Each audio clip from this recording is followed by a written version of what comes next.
আসসালামু আলাইকুম সুপ্রিয় দর্শক, আশা করি সবাই ভালো আছেন। দেশ ও দেশের বাইরে থেকে যারা আমাদের ভিডিওটি দেখছেন, অনলাইন বিজনেস বাংলার পক্ষ থেকে সবাইকে জানাচ্ছি আন্তরিক শুভেচ্ছা ও অভিনন্দন। আজকে আমরা ক্রিম সেপারেটর মেশিন নিয়ে কথা বলবো। স্ক্রিনে যে মেশিনটি দেখতে পাচ্ছেন, এখান থেকে আপনারা খুব ভালোভাবে দেখতে পাচ্ছেন ক্রিমগুলো সেপারেট হয়ে আলাদা হচ্ছে এবং আমাদের যে লিকুইড দুধটা পাওয়া যাচ্ছে সেটা অন্য সাইড দিয়ে আলাদা হচ্ছে। তো ভিউয়ার্স, এতক্ষণে আমি আপনাদের যা দেখানোর চেষ্টা করেছি, সবকিছু মিলিয়ে মেশিনটা যে সার্ভিস হয়েছে সেটা আমরা কি করে বুঝবো। তো এটা বোঝার জন্য আমি আপনাদের একটা জিনিস ক্লিয়ার করে দিই।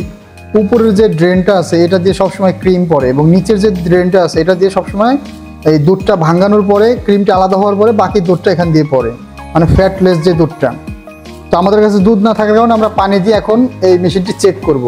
তো সেই ক্ষেত্রে সবসময় আমরা দেখব মেশিনটি যদি ঠিক হয়ে থাকে তাহলে অবশ্যই এই যে নিচের যে ড্রেন, এই ড্রেন দিয়ে পানিটি পড়বে এবং উপরের দিয়ে সবসময় ফ্যাট মানে দুধটা পড়ে। তো মেশিনটি যদি ঠিক থাকে তাহলে উপরের ড্রেন দিয়ে কখনোই পানি আসবে না, নিচের ড্রেন দিয়ে আসবে।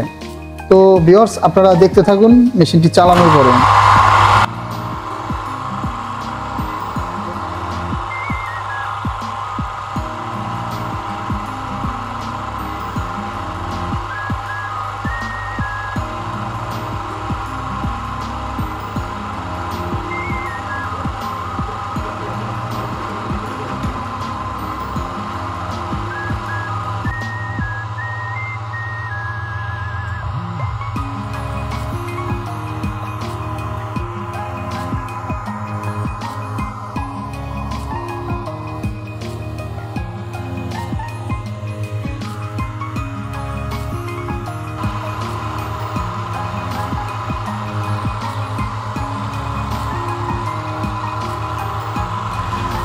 দর্শক, আপনারা সুন্দরভাবে দেখতে পাচ্ছেন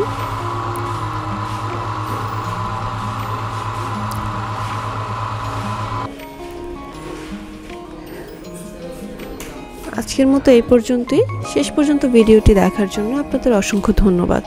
পরবর্তীতে নতুন নতুন ভিডিও পেতে চ্যানেলটি সাবস্ক্রাইব করে পাশে থাকা বেল আইকনটি অন করে রাখুন, যাতে নতুন ভিডিওগুলো সবার আগে পৌঁছে যায় আপনাদের কাছে। ততক্ষণ পর্যন্ত ভালো থাকবেন, সুস্থ থাকবেন। আসসালামু আলাইকুম।